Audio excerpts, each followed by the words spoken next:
अल्लाह ने हमें बख्श दिया है, इसका मतलब ईद है। अब अंदाजा लगाइए, बुरा ना मानना। ईद इसलिए मनाई गई कि हमारे गुनाह माफ हुए हैं। लेकिन जानते हो, जब 27वीं शब आती है, उस रात से लेकर के ईद की सुबह तक पूरी कौम, पूरा जवान मार्केट में लगा रहता है। एक वक्त की नमाज की फुर्सत नहीं है, तरावीह छोड़ करके शॉपिंग हो रही है, नमाजें छोड़ करके जूते खरीदे जा रहे हैं, अल्लाह को नाराज करके कपड़े खरीदे जा रहे हैं। जो रब को नाराज करे उसे हक हासिल नहीं है कि वो नए कपड़े पहने, उसे हक हासिल नहीं है कि जो वो नए जूते पहने। हमने कितना सितम किया है, बहन बेटियों को लेकर बाजार में कूद पड़े। ईद तो इसलिए मनाई गई थी कि अल्लाह राजी हो गया है, लेकिन वाह रे मेरी कौम, तेरे तरीके पर कुर्बान जाए। हमने मार्केट के अंदर बेटियों के कपड़े खरीदे तो ऐसे कपड़े थे जिनमें बदन दिख रहा था। माँ के लिए कपड़ा खरीदा तो जिसमें बदन दिख रहा था, बहनों को नंगा कर दिया। मुझे बताओ किस इलाके की ईद ऐसी है जिसमें बेटियां बेगैरत बन के घर से ना निकली हों? कौन सा इलाका ऐसा है ईद के दिन जब बेटियों के सर से दुपट्टे ना उतरे हों? कौन सा इलाका ऐसा है जहां बेटियों ने श्रृंगार करके खैर महरमों के आगे कदम न रखा हो? और तुम्हें खुदा का वास्ता ईद आ जाए या मौत आ जाए, अहद कर लो, हम मर तो सकते हैं, अपने घर की इज्जत को नीलाम नहीं कर सकते। नारे तकबीर, नारे रिसालत, मसलके आला हज़रत, पैगाम इस्लाम, पैगाम इस्लाम, मजहब इस्लाम, नारे तकबीर। मुझे बताओ, ईद के मेले में कौन होता है? मुसलमान। बोलो ना, मुसलमान ही तो रहते। ईद के दिन जो दुकानें कहीं कहीं पे लगती हैं या कहीं घूमने फिरने की जगह, तो ज्यादातर कसरत से मुसलमान ही तो होते हैं उसमें। बोलो ना, डर क्यों रहे हो? मैं किसी का हाथ नहीं उठवाने वाला, मैं कुछ समझाना चाहता हूं, समझाना चाहता हूं, और हाथ उठवाना भी नहीं चाहता। मैं हाथ नहीं उठवाऊंगा आपसे, मर्जी है आपकी। मेरा तो ये अकीदा, हमारा काम बताना है, अमल वो करेगा जिसे खुदा तौफीक देगा। सीधी सी बात। हाँ, अक्लमंद वो होता है जो दीवार पर लिखी हुई बात से भी नसीहत हासिल कर ले। ये जरूरी नहीं है इमाम गजाली आएंगे तभी हम मानेंगे, जिब्रील आके समझाएंगे तभी माना जाएगा। अगर ये देखोगे कौन कह रहा है, शायद जिंदगी भर अमल ना कर सको। और अगर ये देखोगे क्या कह रहा है, तो खुदा की कसम अगर अमल कर लेंगे, हमारी दुनिया भी कामयाब हो जाएगी, आखिरत भी कामयाब हो जाएगी। समझ रहे मेरी बात? मैं उर्दू बोल रहा हूँ, आपकी बात समझ में आ रही है ना?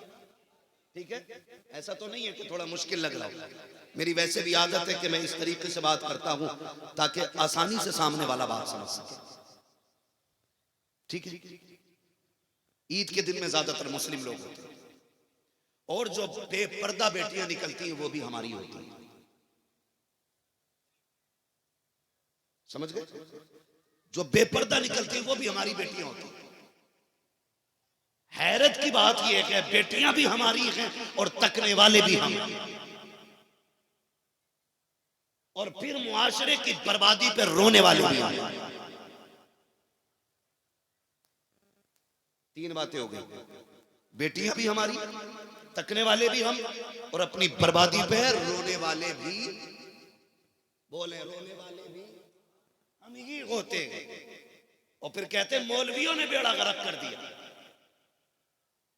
भाई, मौलवियों ने हमारी बर्बादी का कोई जिम्मेदार नहीं, हम अपनी बर्बादी के खुद जिम्मेदार हैं।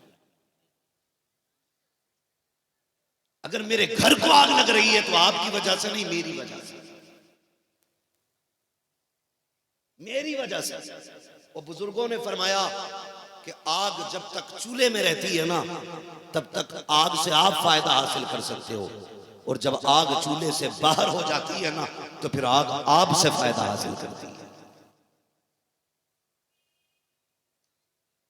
रोने वाले भी हम, बर्बाद करने वाले भी हम, और बेटियां भी हमारी। कोशिश ये कीजिएगा, हमें अपनी बेटी को कनीज़े फातिमा ज़हरा बनाना है।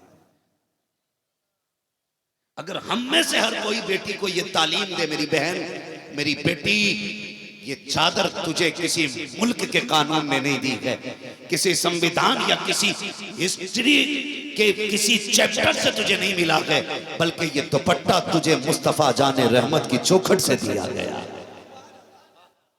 ये समझाओ बेटियों को, खुदा की कसम खा के कहता हूं, जब बेटियां नंगे सर निकलने लगती होंगी ना, तो मदीने वाले का दिल दुख जाता होगा। कहने को हम सारे मसलक के आला हज़रत वाले, सारे मुजाहिद मिल्लत वाले, सारे हबीब मिल्लत वाले, सारे ताजुश शरिया वाले हैं, लेकिन जानते हो माँ पारसा होती है तब बेटा अख्तर रजा पैदा होता है। माँ पारसा होती है तब बेटा मुफ्ती आजम पैदा होता है। माँ तहज्जुद गुजार होती है तब बेटा अहमद रजा आला हज़रत पैदा होता है। हाँ, ये मिट्टी के बनाए गए पुतले नहीं होते हैं कि जैसा चाहा बना के सवार दिया। मैं अक्सर एक बात कहता हूं, जमीन अच्छी होती है तो फसल अच्छी होती है, माएँ अच्छी होती हैं तो नस्ल अच्छी होती है। इसलिए माओ को अच्छा बनाओ। और तकरीर करके ना, तकरीर सुन के कहेगा देख मौलाना आया था मुरादाबाद का, बीवी से ही कहता कि पर्दा करिए, और बेटी से कोई मुतालबा नहीं, कोई मुतालबा बेटी से नहीं, सारे मुतालबे बीवी से। दुपट्टा ना सरक जाए, घर से ना निकलियो, ये ना करना वो ना करना। जब तक सिर्फ बेटियों को समझाओगे हमारा मुआशरा बेहतर, बीवियों को समझाओगे हमारा मुआशरा बेहतर नहीं होगा। बेटियों को समझाना शुरू कर दो, हर घर की बहू बेहतर हो जाएगी, हर घर की बहू बेहतर। इसलिए बेटियों को समझाना शुरू करो। और बेटियों से मैं एक बात पूछना चाहता हूं, तुमने ईद की खुशी के नाम पर, बच्ची ने कहा अब्बा मुझे ये वाला जाली वाला सूट चाहिए जिसमें पूरे बाजू नजर आते, दुपट्टा वो चाहिए जिनसे बालों की स्याही तक न छुपे, ड्रेस वो फिटिंग की चाहिए जिससे बदन की पर्दादारी ना हो। मेरी बहन, मेरी बेटी, तुझे पता है जब तेरे सर से दुपट्टा सरकता है तो आमीना का लाल का दिल धड़क जाता होगा। तुझे पता है तुझे कितनी इज्जतें मुस्तफा ने दी है। इसे पर्दे को बोझ ना समझो, दुपट्टे को बोझ ना समझो।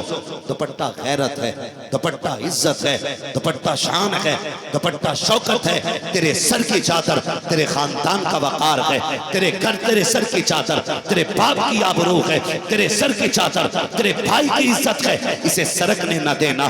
तुझे अगर याद नहीं तो याद दिला दो, हमारी बहन बेटियों की आबरू का आलम तो ये था, इन्हें पैर की जूती समझा जाता था। कोई इज्जत देने वाला तैयार ना था, कोई घर के अंदर रखने को तैयार ना था। माँ यहाँ तक के बेवा हो जाती थी तो अपने ही बेटे बाजार में बेच दिया करते थे। ए माँ तुझे तो रहम आना चाहिए, तुझे तो मुस्तफा का फरमान याद होना चाहिए। जब तुझे बेटे बाजारों में बेच रखे थे तब ज़हरा के बाबा ने तुझे इज्जत दी थी। ए बहनों तुम्हें ख्याल होना चाहिए, जब भाई तुमसे मुंह मोड़ लेते थे तब मेरे नबी ने इज्जत दी थी। ए बेटियों तुम्हें याद रहना चाहिए, जब तुम्हें जिंदा दफन किया जा रहा था, तुम्हारा की बाप जिंदा दफन करता था, तब मेरे नबी ने बेटी को सीने से लगा के कहा था मेरी फातिमा मेरे जिगर का टुकड़ा है। उस दिन से तुम्हें इज्जत मिल गई है। तारीख उठा करके तो देखो उस नबी के फरमान को पैरों तले रोंदने वाली बेटियों, मैं तुमसे पूछना चाहता हूँ, अगर हुजूर ना आते तो वकार कौन देता? अगर आका ना आते तो तुम्हें इज्जतें कौन देता?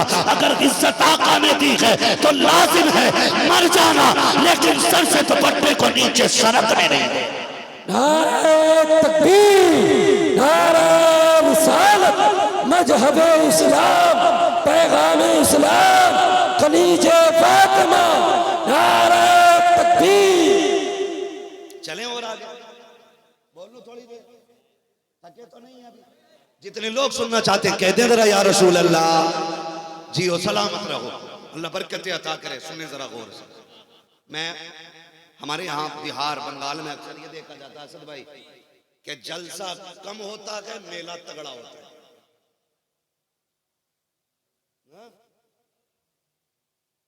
जलसा छोटा होता है मेला वो तगड़ा होता है। ज्यादातर भीड़ मेले में रहती है, लेकिन मैं मुबारकबाद पेश करता हूं, यहां ज्यादा भीड़ जलसे में नजर आ रही है।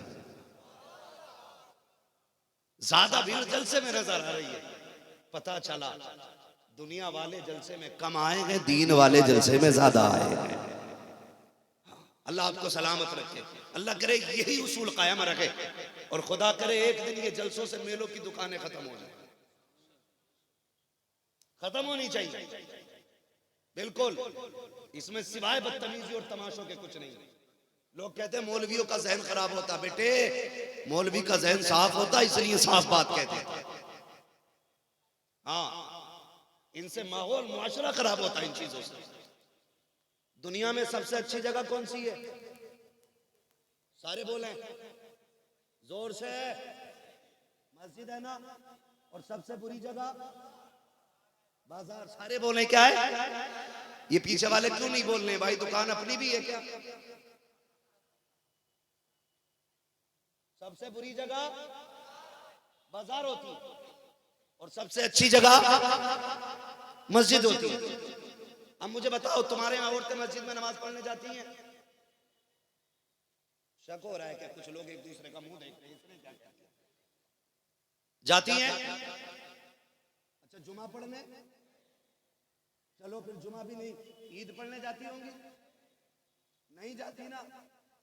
ये अपनी मर्जी से नहीं जाती है, इस्लाम ने इजाजत नहीं दी है। जोर से। किसने नहीं दी है? ये पीछे वाले लोग, मुझे इनसे डर लग रहा है। ये बोल क्यों नहीं रहे? अगर मेरी बात समझ पा रहे हैं तो बोलिए। अपनी मर्जी से नहीं जाती है, इस्लाम ने इजाजत नहीं दी है। सारे बोले किसने? अब मुझे बताओ, इस्लाम इतनी अच्छी जगह मस्जिद जहां हर वक्त खुदा की रहमत बरसती है, वहां जाने की इजाजत क्यों नहीं? सिर्फ इसलिए कि अगर मर्द औरतों का इख्तिलात होगा तो वहां गुनाह का शायबा है, गुनाह हो सकता है, खता हो सकती है।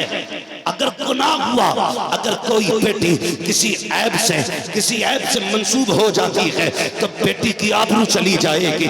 इसलिए इस्लाम किसी बेटी को मस्जिद में जाने की इजाजत नहीं देता। मुझे पता, जिस इस्लाम को बेटी की आबरू इतनी प्यारी है कि मस्जिद में नहीं जाने देता, वो किसी मेले बाजार में बेटी को जाने की इजाजत कैसे देता?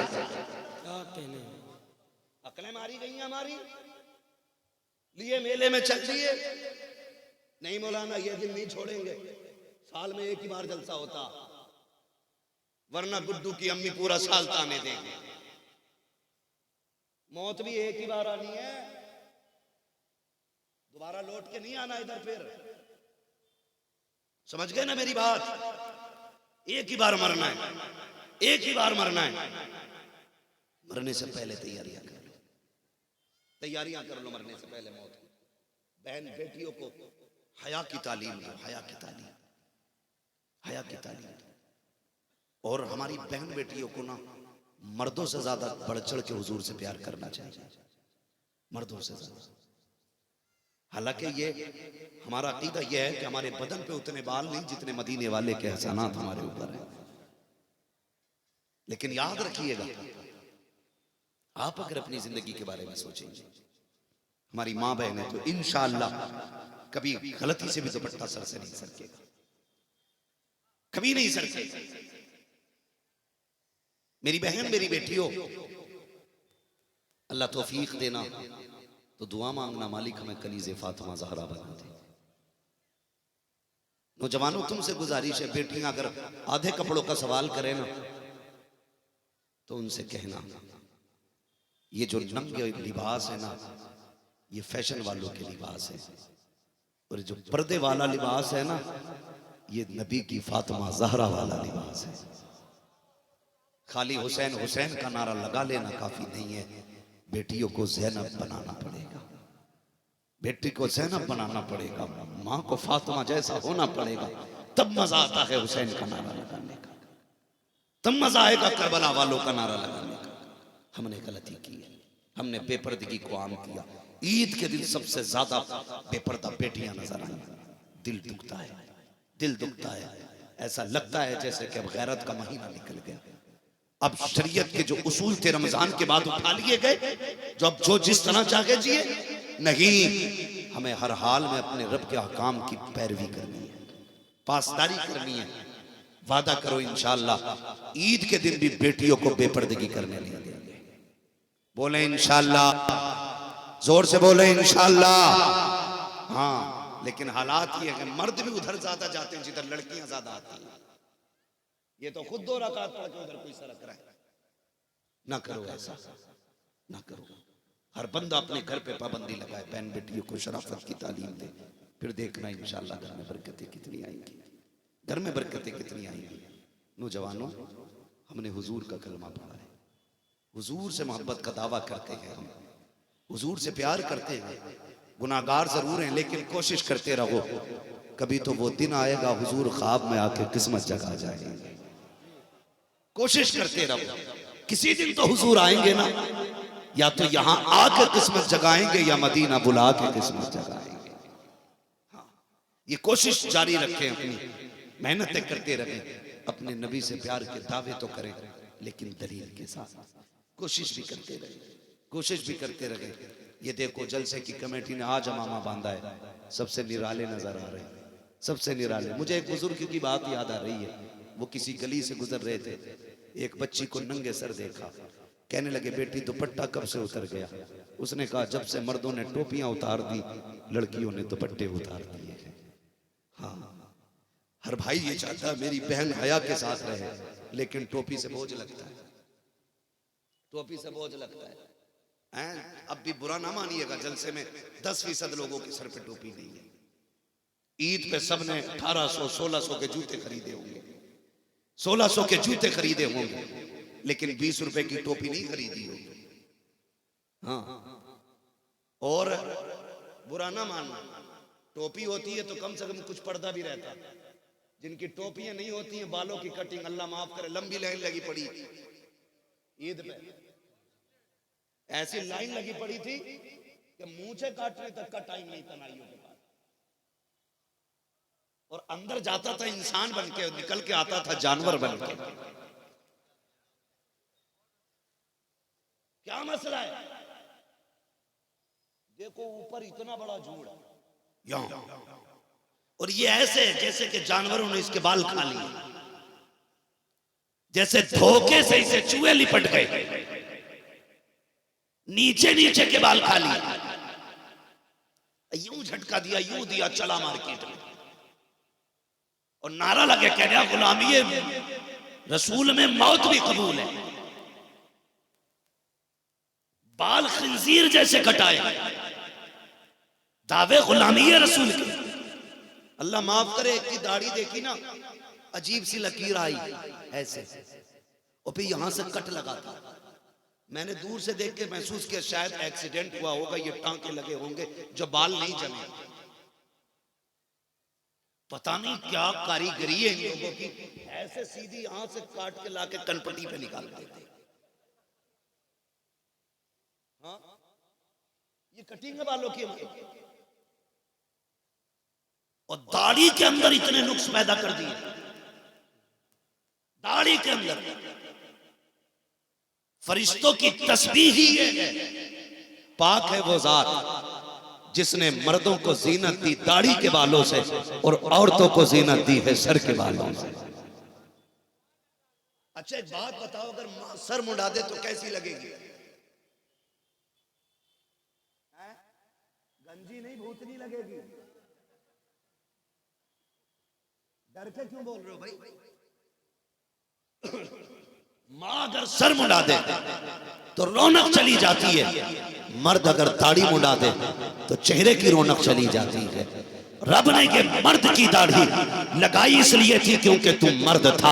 हमने चिल्ला चिल्ला के कौन सी लाइन में जाना है, किस जमात में जाके खड़े होना है। देखो तो सही ऐसी कटिंगें चल रही हैं, अल्लाह माफ करे सारे बाल साफ हैं। कोई यहाँ लिए घूम रहा है, कोई थोड़े से यहाँ लिए घूम रहा है। जाओ तारीख उठा करके देख लो, जंगल की जाके सैर करो, दाढ़ी सिर्फ शेर की हुआ करती है। अगर सार शेर की दाढ़ी ना हो तो वो किधर नजर आएगा? जिस शेर की दाढ़ी होती है उसकी धमक अलग होती है। फिर तुम क्यों भूल गए हो मर्द की मर्दानगी दाढ़ी से अलग नुमाया होती है। तुमने चेहरों की दाढ़ियां मुंडा करके अपनी मर्दानगी को जंग लगा दिया, अपने चेहरों की रौनक उड़ा दी। और तुम्हें क्या पता है, लोग कहते हैं अच्छी नहीं लगती, ये बाल समझ में नहीं आते। खुदा की कसम खा के कहता हूँ, रब ने सबसे हसीन, सबसे प्यारा, सबसे खूबसूरत, पाक और बेअहद अपने महबूब को बनाया। जरा चेहरा उठा के देख, चेहरे पे दाढ़ी है कि नहीं? अगर ना हो तो मुंडा देना, अगर हो तो कहना पड़ेगा चेहरे दाढ़ी चेहरे पर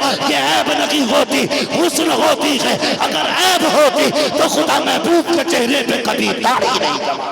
नारे तकबीर, नारे रिसालत, मसलक आला हजरत, इस मोहब्बत, इस मोहब्बत, नारे तकबीर। दाढ़ी रखो यार। कई नौजवान कहते हैं भी टाइम ही नहीं आया। रख लेंगे, अभी टाइम थोड़ी निकल गया। अब जरा एक बात बताइए, जब कोई पैदा होता है तो दांत होते हैं उसके? बोले सारे, इसमें भी शक है क्या? जब बच्चा पैदा होता है तो दांत नहीं होते, दांत कुछ मुद्दत के बाद निकलते हैं। जब पैदा होता है तो दांत क्यों नहीं होते? अल्लाह के कामों में बेशुमार हिकमतें हैं, वो अपने राज खुद जानता है।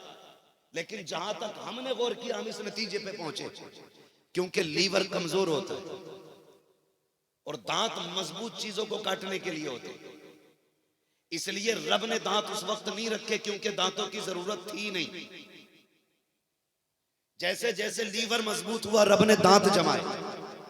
मगर आप गौर करें, आंख मिलती है एक बार, है कि नहीं? कानों की नेमत एक बार, उंगली टूट कट जाए दोबारा जम के नहीं आती है। पैर कट जाए दोबारा पैर नहीं जमने वाला, हाथ कट जाए दोबारा नहीं जमने वाला। लेकिन रब की रहमत देख, सारी चीज एक बार जमती है लेकिन दांत 2 बार जमते हैं। कितनी बार? पहले दांतों को क्या कहते हैं? बोलो। दूध के दांत बोलते हैं ना। क्या मतलब? इसका मतलब यह है कि अभी ज्यादा सख्त चीजें नहीं खानी है, थोड़ा मजबूत हुआ है लीवर, हम कच्चे दांत दे रहे हैं, इनसे हल्की सख्त चीजें खानी है। फिर वो टूट जाते हैं। जब बंदा तंदुरुस्त होने लगता है फिर दांत जमाए जाते हैं मजबूत वाले, जो बुढ़ापे तक रहते हैं। अब गौर कीजिएगा, जब तक लीवर मजबूत रहता है दांत रहते हैं, जब लीवर कमजोर होना शुरू होता है दांत गिरने शुरू हो जाते हैं। जहां लीवर ने काम छोड़ा दांत खत्म कर दिए जाते हैं। ताकि जैसे पहले कमजोर था लीवर, इसी तरह अब कमजोर हो गया है। अब तुझे मजबूत चीजें नहीं खानी है, फिर से नर्म खानी है। अब मुझे बता दो सकी, अगर जरूरत होती है तो वो दांत 2 बार जमा देता है। तू कैसे कह सकता है कि दाढ़ी का वक्त नहीं आया है? अरे जब वक्त नहीं था, तू पैदा हुआ तो चेहरे पे दाढ़ी नहीं थी। जब तू दुनिया में आया तो तेरे चेहरे पे बाल नहीं थे। ये कब निकल के आए हैं? जब तू 14 साल का हुआ है, 15 साल का हुआ है, 18 साल का हुआ है, ये तब निकलना शुरू करते हैं। इसका मतलब ये है कि अब जो निकल के आ रहे हैं ये बिला जरूरत नहीं निकल रहे हैं, बल्कि अब जरूरत की बुनियाद पर निकल रहे हैं। तुझसे किसने कह दिया इसकी जरूरत नहीं है? अक्लमंद वो नहीं होता जो बेजरूरत समझ के दाढ़ी मुंडा देता है। अक्लमंद वो होता है जो मुस्तफा की सुन्नत समझ के दाढ़ी रखा लेता है।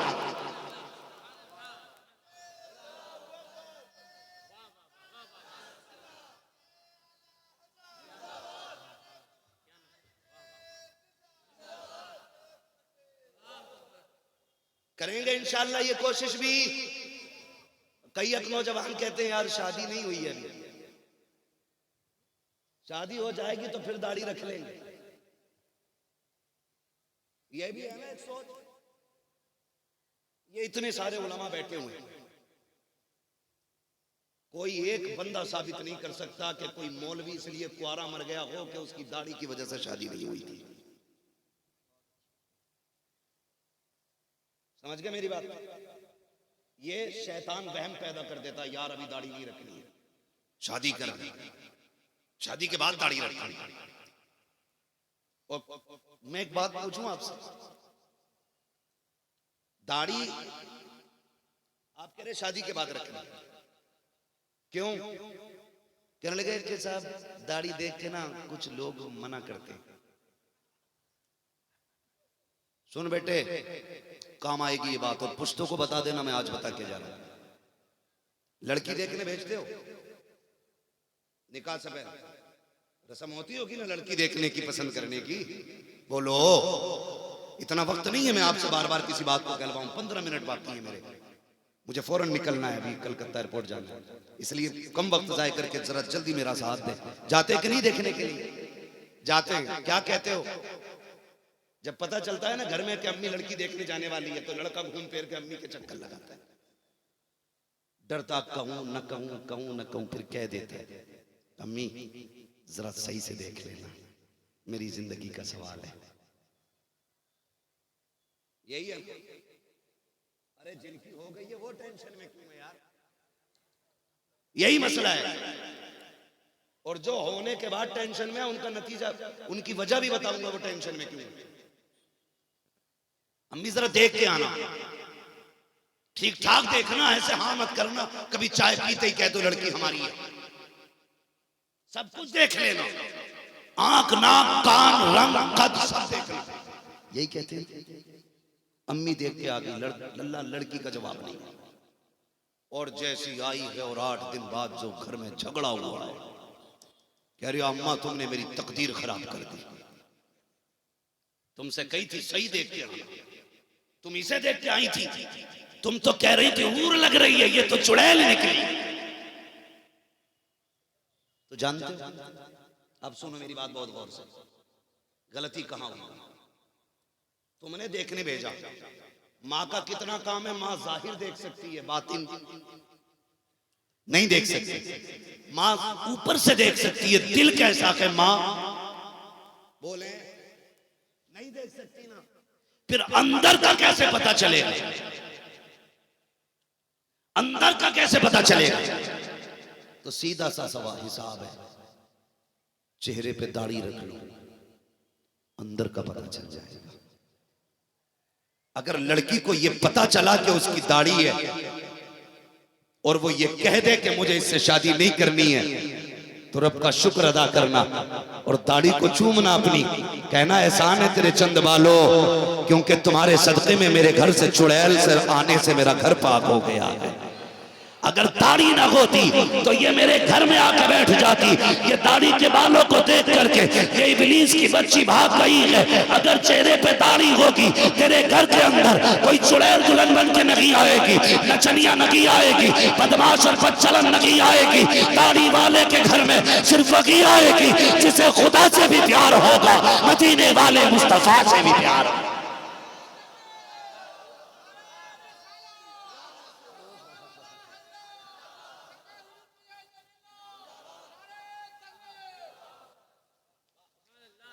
इसलिए पहले दाढ़ी रख लो, बाद में रख के ये दाढ़ी चुड़ैल से छुटकारा नहीं दिलाएगी। फिर चाहे कचौचा लेके जाना, अजमेर लेके जाना, 7 चिराग घर में जलाना या 18 मोमबत्ती लगाना, फिर कुछ नहीं होने वाला। इसलिए कि भूत उनके उतरते हैं जिन पे होते, जो खुद भूत नहीं होती हैं उनसे कुछ नहीं उतरा करता है। इसलिए चेहरों पे दाढ़ियां रखो ताकि शरीफ बेटियां तुम्हारे घर की दुल्हन बने। और वो बच्चियां जो ये कहती हैं हमें दाढ़ी वाले लोग पसंद नहीं, तो हम ठोकर मारते हैं उनको जिन्हें दाढ़ी वाला या दाढ़ी हुजूर की पसंद ना हो। तुझे पसंद हो ना हो दाढ़ी, मेरे मदीने वाले को बड़ी पसंद है, मेरे हुजूर को बड़ी पसंद है दाढ़ी। हाँ, तुम्हारे रूठने ना रूठने से क्या होता है, कोशिश ये है कोई रूठे तो रूठे, मदीने वाला यार ना रूठे। हाँ, दाढ़ियां रख लो। और कहने लगा वो जरा दुआ करें हजरत जी। क्या हुआ?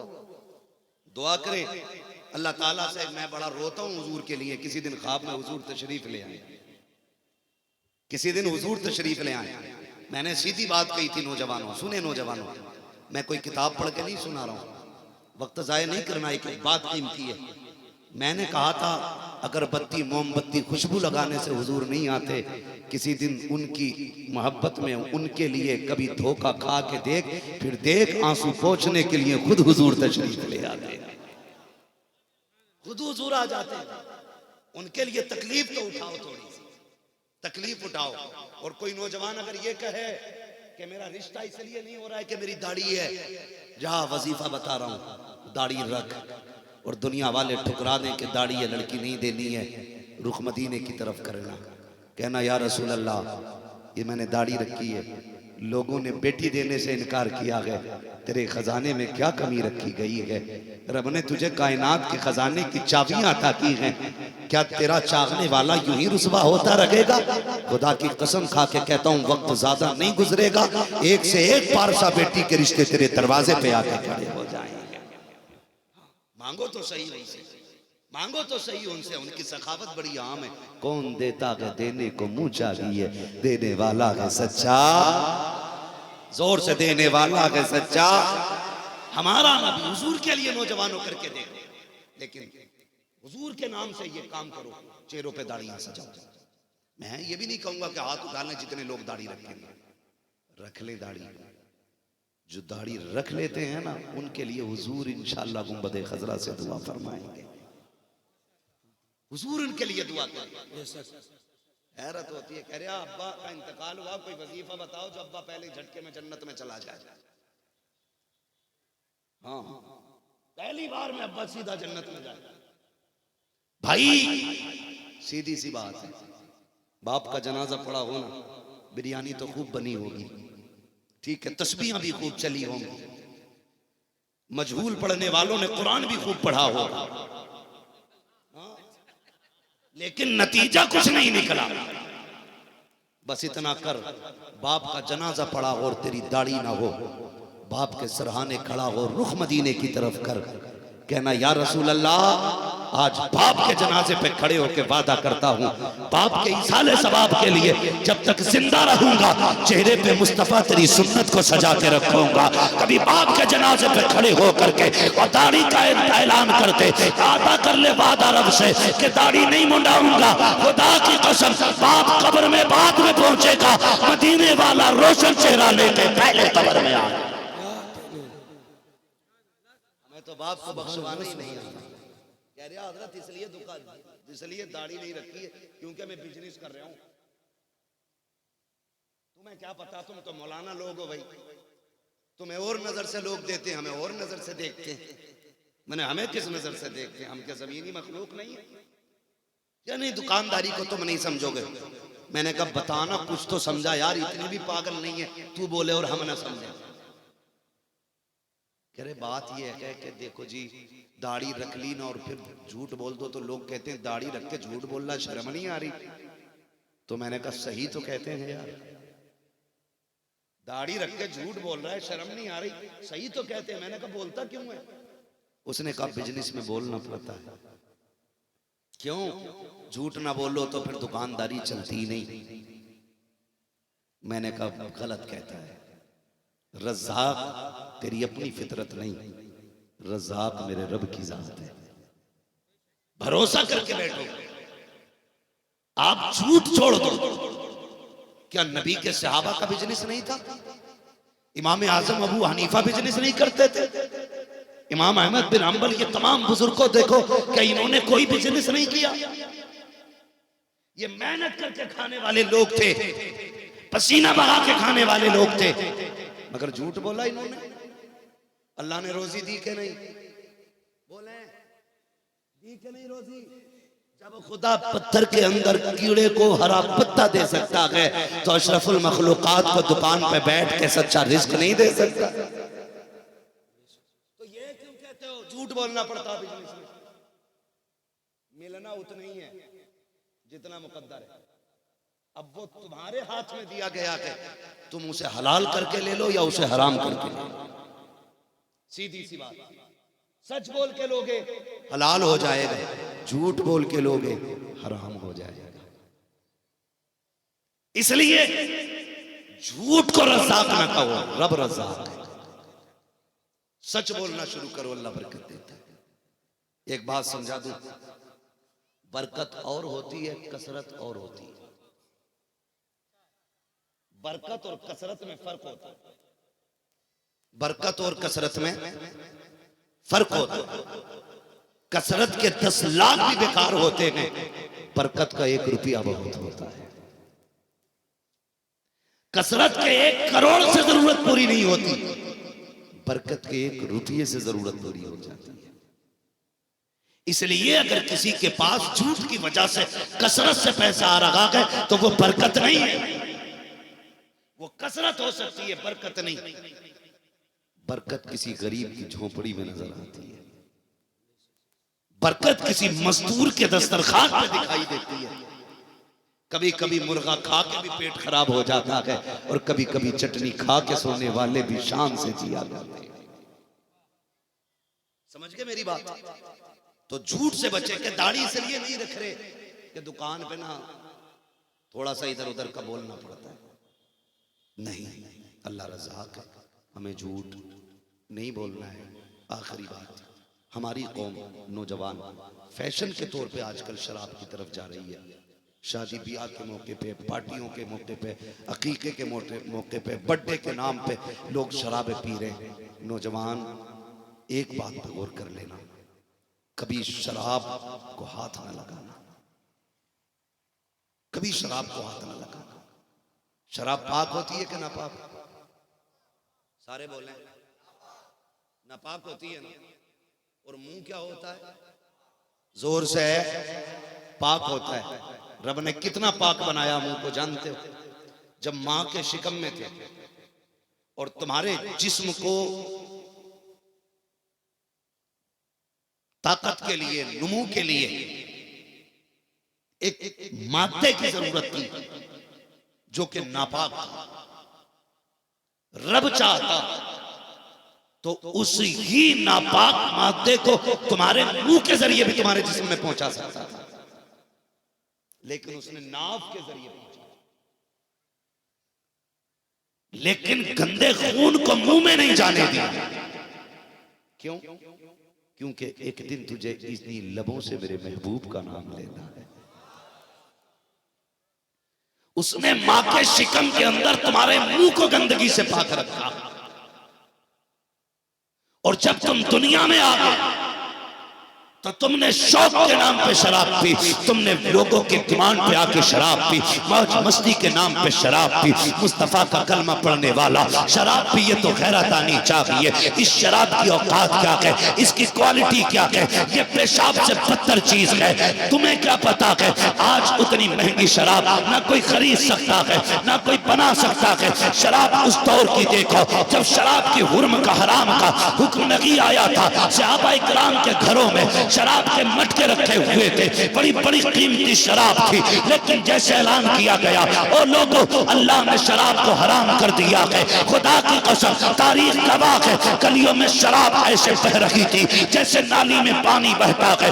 मटके रोडों पे तोड़े जा रहे थे। खुदा की कसम, आज छो के चुप के पीने वालों, कोनों में बैठ के पीने वालों, तुम कैसे पीते होगे? जैसे तुमसे पहले पीते थे। इतने शौकीन लोग थे, लेकिन खुदा की कसम जैसे की आवाज आई शराब हराम कर दी गई है। जिनके हाथों में जाम थे उन्होंने गिलास तोड़ दिए, जिनके लबों तक आ गए थे होठों से हटा के फेंक दिए, जिनके मुंह में शराब थी कुल्लियां कर दी थी, जिनके घर में शराब थी मटके रोडों पे तोड़ दिए थे। किसी काफिर ने कहा था, यहूदी ने कहा था, ओ यार क्या हो गया कि तुम्हें ये शराब के मटके क्यों तोड़ रहे हो?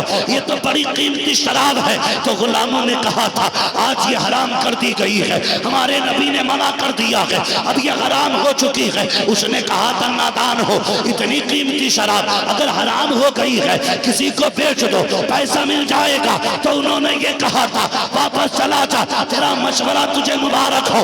हमें नहीं जानता है जिसे मुस्तफा नजरों से गिरा दे, हम ना उसका पैसा ले सकते हैं ना उसे छू सकते। तभी डॉक्टर इकबाल ने कहा था कि मोहम्मद से वफा, तूने तो हम तेरे हैं, ये जहां चीज है क्या लो हो कलम तेरे हैं।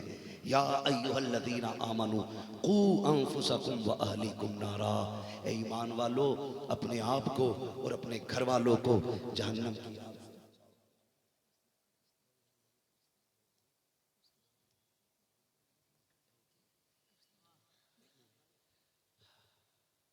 इसलिए मेरे नौजवान भाइयों, तुम जानते हो तुम मुतलकन नौजवान नहीं हो।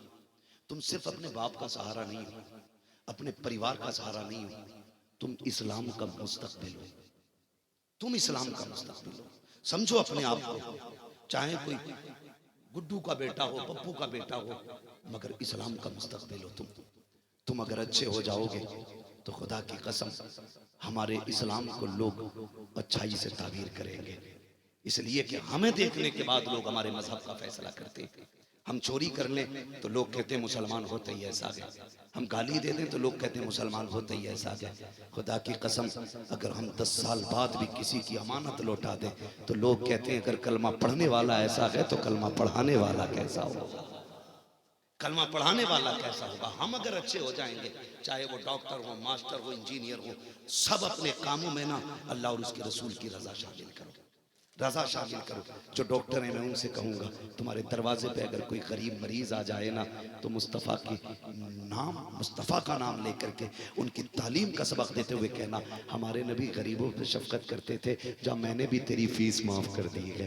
मेरे नबी गरीबों को बड़ा प्यार देते थे, जब मैं तुझे फ्री दवा दे रहा हूँ। अगर कोई डॉक्टर हो, इंजीनियर हो, मास्टर हो, अगर किसी बच्चे के पास पैसा ना हो, आपका स्कूल है, कहना हमारे हुजूर गरीबों से बड़ी शफकत फरमाते थे, जहाँ मैंने स्कूल की फीस माफ कर दी है। तुम इस तरह से जब काम करोगे देख देख के कहेंगे यार अगर मजहब वाला ऐसा है तो मजहब इस्लाम कैसा होगा।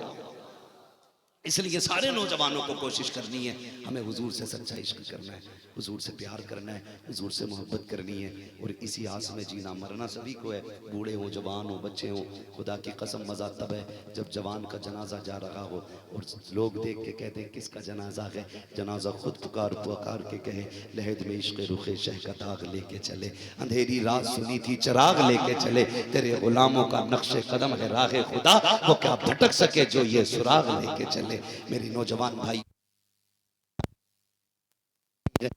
मुस्तफ़ा वाला पहनना है, कटिंग कराते वक्त ये मत सोचना मेरी महबूबा को कैसा लगेगा, मेरे चाहने वाली को कैसा लगेगा, मेरी बीवी को कौन सी कटिंग पसंद है। जब बाल कटाओ तो ये सोचना मदीने वाले को कौन सी कटिंग पसंद है, मदीने वाले को कौन सा तरीका पसंद है। आईने के आगे खड़े होकर ये मैं कैसा लग रहा हूँ, ये दुनिया कैसी कहेगी। जब आईने के आगे खड़े हो हाथ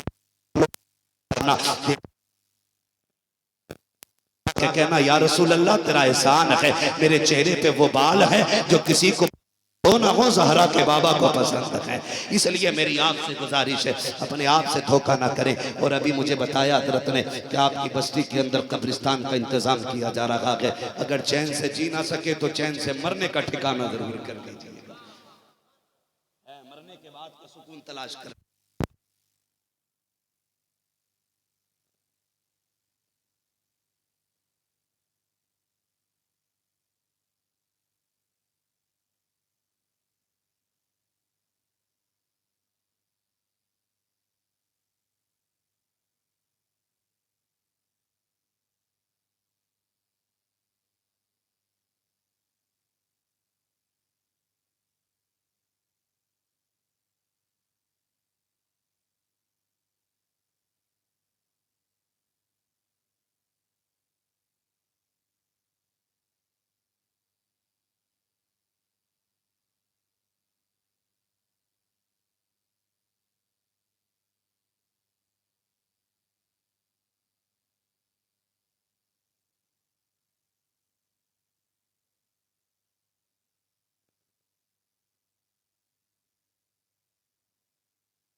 हजरत मोहतरम,